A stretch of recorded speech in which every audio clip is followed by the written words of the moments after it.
नमस्कार. विशेष या भागामध्ये आपल्या सगळ्यांचं स्वागत. मी प्रसाद काथे. भारताच्या अस्मितेला नमवण्यासाठी पहलगाम इथं झालेला इस्लामी अतिरेक्यांचा हल्ला अनेक गंभीर प्रश्न उपस्थित करतोय. सुरक्षा यंत्रणांच्या अपयशाची चर्चा यात सर्वप्रथम होतीये. केंद्रात नरेंद्र मोदींचं सरकार आणि जम्मू काश्मीरमध्ये नवनियुक्त असलेलं अब्दुल्लांचं सरकार काय करतंय असा थेट सवाल आता विचारला जातोय. पंतप्रधान नरेंद्र मोदी यांना हल्ल्याची माहिती मिळताच त्यांनी तात्काळ या प्रकरणामध्ये हस्तक्षेप केला. केंद्रीय गृहमंत्री अमित शाह यांना तातडीनं जम्मू काश्मीरच्या पहलगाम भागात पाठवलं आणि स्वतः नरेंद्र मोदी सौदी अरेबियाचा आपला दौरा अर्धवट सोडून भारतामध्ये परतले. पंतप्रधान नरेंद्र मोदी यांना सौदी अरेबियाचा दौरा अर्धवट सोडून भारतात परतावं लागणं ही अत्यंत आव्हानात्मक बाब आहे. पंतप्रधानांनी भारतात परतताच पहिल्यांदा विमानतळावरच एक बैठक घेतली.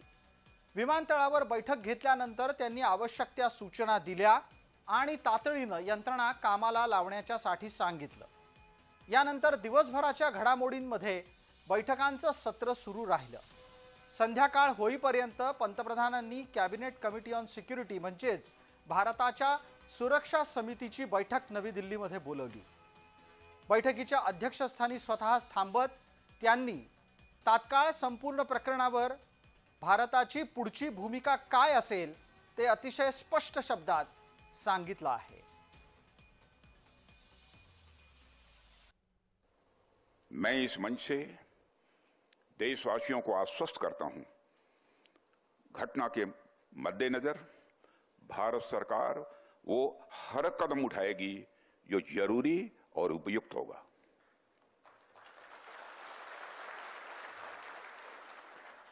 और हम सिर्फ उन लोगों तक नहीं पहुंचेंगे जिन्होंने इस घटना को अंजाम दिया है.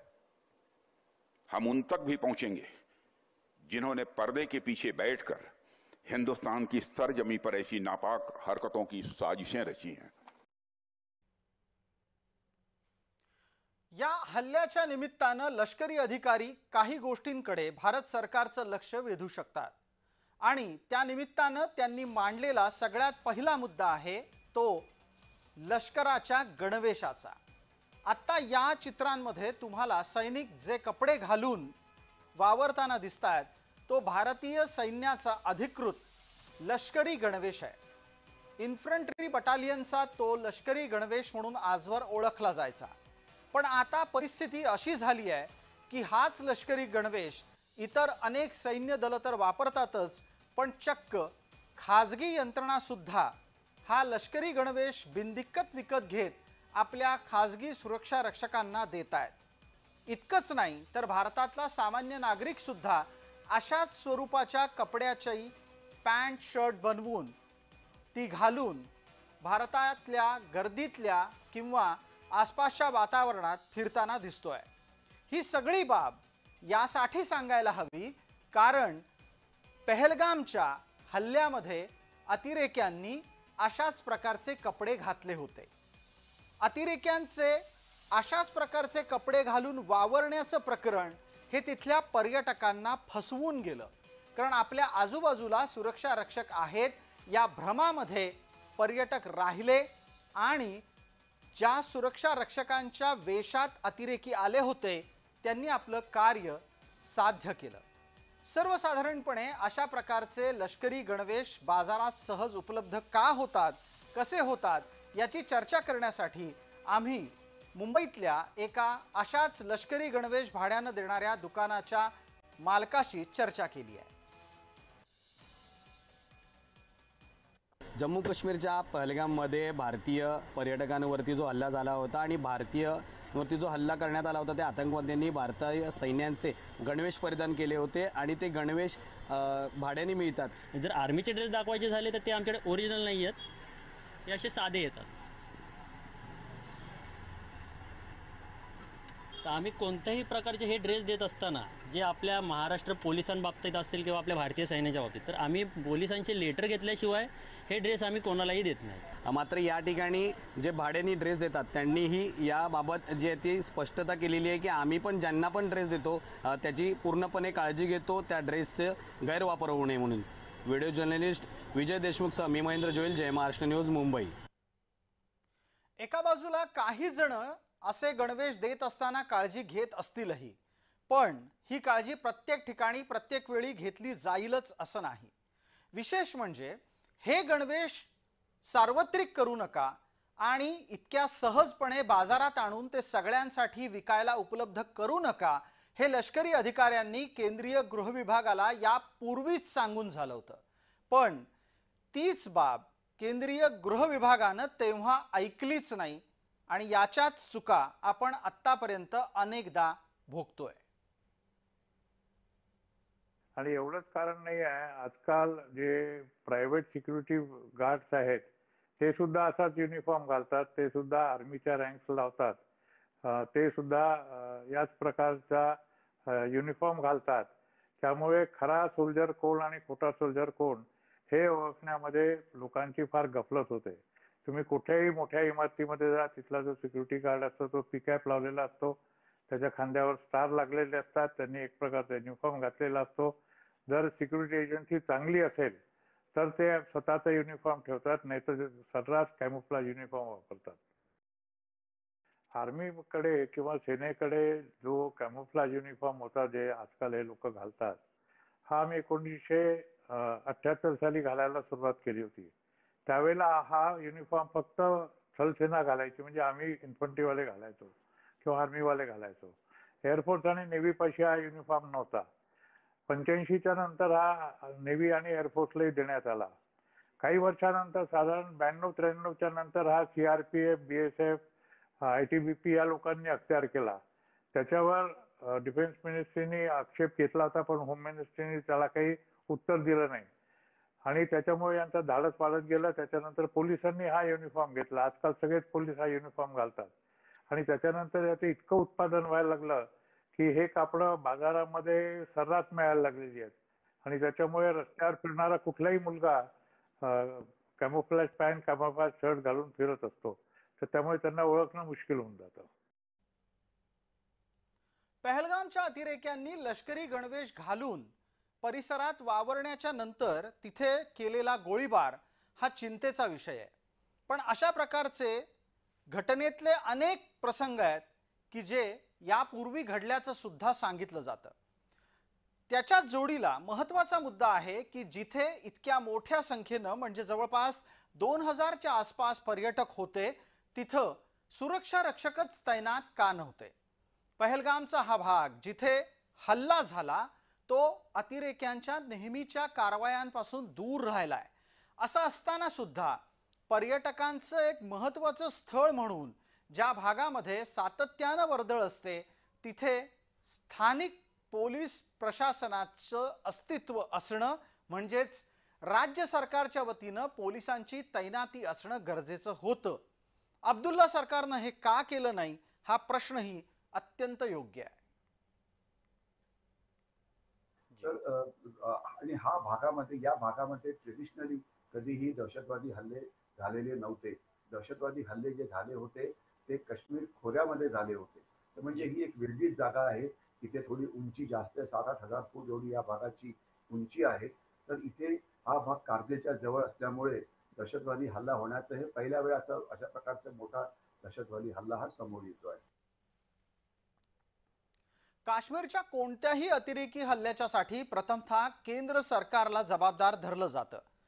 ते स्वाभाविकही आहे. पण मुद्दा असा आहे की आता काश्मीरात स्थानिकांनी निवडून दिलेलं सरकार आहे. काश्मीरात जेव्हा सरकार नव्हतं तेव्हा तिथल्या कायदा सुव्यवस्थेच्यासाठी केंद्रीय सरकारला जाब विचारला जाणं 100% बरोबर आहे. आजही हा प्रश्न कोणीही टाळत नाही. मोदी सरकारला म्हणजेच पर्यायानं नरेंद्र मोदी आणि अमित शहांना प्रश्न तर विचारले गेले पाहिजेतच, पण त्याचबरोबर सुरक्षेची जबाबदारी राज्य सरकारनं का निभावली नाही हा प्रश्न सुद्धा येतोच आणि तोही विचारायला हवाच. त्या ठिकाणी भारतीय सैन्य अजिबात नाहीये, तिथे काश्मीर पोलीस पण नाहीये. तर तसं म्हटलं तर ही थोडी चूकच आहे की काश्मीर पोलिसांनी त्या भागात राहायला पाहिजे होतं. जिथे जिथे टुरिस्ट येतात तर तिथे तिथे टुरिस्टवरती लक्ष ठेवण्याकरता, त्यांना मदत करण्याकरता पोलिसांची गरज आहे. इतक्या मोठ्या प्रमाणावर जर तिथे टुरिस्टचं अट्रॅक्शन असेल तर सिव्हिल पोलिसनी तिथे आपली गस्त वाढवायला पाहिजे होती किंवा कोणाला तिथे ठेवायला पाहिजे होतं. पण एक गोष्ट आहे की प्रत्येक सिव्हिल पोलीस पाहिजे मॅनपॉवरची नेहमी वनवा असते. त्याच्यामुळे ते प्रत्येक ठिकाणी असा माणूस ठेवू शकत नाहीत किंवा तिथे एक दोन माणसांना ठेवून काही फायदा नसतो. जम्मू काश्मीरमध्ये निवडणुका झाल्याच्या नंतर तिथे आता काँग्रेस समर्थित अब्दुल्लांचं सरकार आलंय. या सरकारनं आपली जबाबदारी घ्यायची की नाही? हमारे बाहर से मेहमान आए थे छुट्टी मनाने के लिए। बदकिस्मती से उनको कफनों में घर वापस भेजा गया है और मैं यहाँ इन सबको यकीन दिलाने आया हूँ कि इस मौके पे हुकूमत इनके साथ खड़ी है और जितना हम इनके लिए कर सकेंगे हम कर लेंगे. राज्य आणि केंद्र सरकारांमधल्या समन्वयाच्या अभावानं होणारे दहशतवादी हल्ले हे दुर्लक्षून चालणार नाहीत. परिस्थिती आजची नाही. अशा प्रकारे असमन्वयामुळे आतापर्यंत अनेकदा दहशतवादी हल्ले झालेत आणि त्याही पलीकडे जाऊन झालेल्या दहशतवादी हल्ल्यात ज्यांनी प्राण गमावलेत त्यांना तसा न्याय मिळालाय का हा प्रश्न अनुत्तरित आहे. आत्ताच्या घडीला तुमच्या समोर अतिरेक्यांची चित्र आहेत. ही तीच मंडळी आहेत ज्यांनी पहलगामचा हल्ला केला. विशेष म्हणजे यात काही स्थानिक अतिरेकी आहेत. काही अतिरेकी पाकिस्तानातून आले आहेत पण त्यांना आसरा देण्यासाठी जम्मू काश्मीर मधल्या अनेकांनी आपल्या घरात जागा दिली होती असं सुद्धा सुरक्षा यंत्रणांना कळवलं गेलंय. म्हणूनच जर समजा तुम्हाला यांच्यापैकी कोणी कुठेही कधीही दिसला असेल तर तात्काळ सुरक्षा यंत्रणांना कळवा असं आवाहन सरकारनं केलं आहे. आणि आपण जर बघितलं तर गेल्या वर्षभरामध्ये दहशतवाद्यांचा कंबरडा आपण मोडण्यात आपल्याला यश मिळालं होतं आणि असं मानलं जायचं की काश्मीर खोऱ्यामध्ये 30 ते 40 दहशतवादी अजून शिल्लक असावे आणि साऊथ ऑफ दी पंजाब म्हणजे जम्मू उधमपूर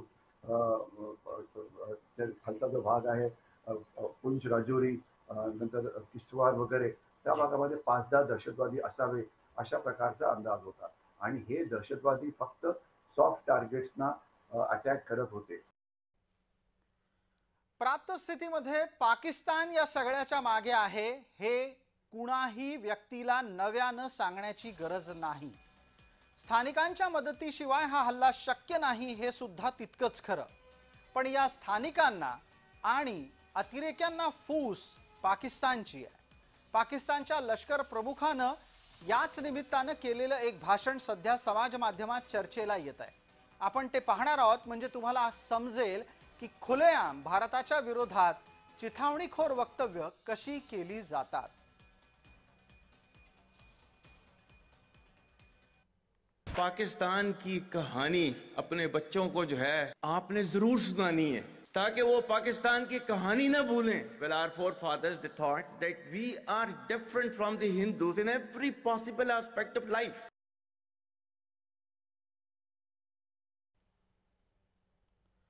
अशा वेळी प्रश्न उपस्थित राहतो की पाक जर इतक्या खुलेआम भारत विरोधी वागत असेल तर आपण सौम्य का वागतोय.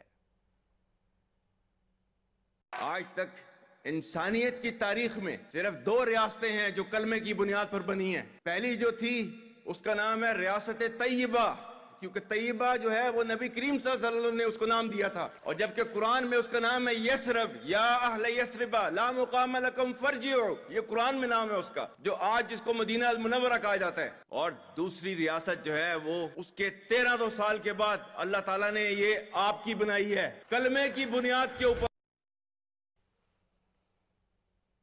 या संपूर्ण स्थितीमध्ये मुद्दा असा उपस्थित राहतो की पाकिस्तान तेव्हा तेव्हा ठरवून भारताच्या भूमीवर हल्ले करतो ज्या वेळेला भारतामध्ये कुणी महत्त्वाचा मेहमान म्हणजेच पाहुणा आला असेल. आत्ताच्या घडीला अमेरिकेचे उपराष्ट्रपती भारताच्या दौऱ्यावर असताना हा हल्ला झालाय. यापूर्वी सुद्धा अमेरिकेचे राष्ट्रपती भारतामध्ये असताना हल्ला झाला होता। 4 दिवसापूर्वी चीफ ऑफ आर्मी स्टाफ जे पाकिस्तानी सैन्याचे आहे मुनीर, त्यांनी वक्तव्य केलं होतं की आम्ही हिंदूंना मारणार, आम्ही भारतावरती हल्ले करणार वगैरे। आणि याच्याशिवाय आपण बघतो की आताच पंतप्रधान आपले नरेंद्र मोदी हे सौदी अरेबियात होते आणि त्यावेळेला हा हल्ला झाला। आणि एवढंच नाही तर जे अमेरिकेचे व्हाईस प्रेसिडेंट व्हान्स हे भारतामध्ये होते। ज्या ज्या वेळेला अमेरिकेचे प्रेसिडेंट किंवा व्हाईस प्रेसिडेंट भारतामध्ये येतात त्या त्या वेळेला एक मोठा दहशतवादी हल्ला होतो, अशा प्रकारचा इतिहास आहे। भारतानं या निमित्तानं मोठं पाऊल टाकायला घेतलंय असे संकेत मिळतायत, कारण पाकिस्तानचं पाणी भारतानं तोडलंय आणि पाणी तोडण्याच्या पलीकडे सुद्धा काही महत्त्वाची पावलं उचलली आहेत। भारताच्या परराष्ट्र सचिवानं त्याची माहिती दिली। ही नुसती माहिती नाही, हे एका महत्त्वाच्या घडामोडीचं सूतोवाच आहे। Cabinet Committee on Security met this evening under the chairmanship of the Honorable Prime Minister. The CCS was briefed in detail on the terrorist attack on 22nd April 2025 in Pahalgam in Jammu and Kashmir, in which 25 Indians and 1 Nepali citizen were killed. A number of others sustained injuries. The CCS condemned the attack in the strongest terms and expressed its deepest condolences to the families of the victims and hoped for the early recovery of the injured. Strong expressions of support and solidarity have been received from many governments around the world, which have unequivocally condemned this terror attack. The CCS recorded its appreciation for such sentiments, which reflect zero tolerance for terrorism. विशेष या भागामध्ये तुर्तास इतकंच। आपण पाहत रहा फक्त जय महाराष्ट्र।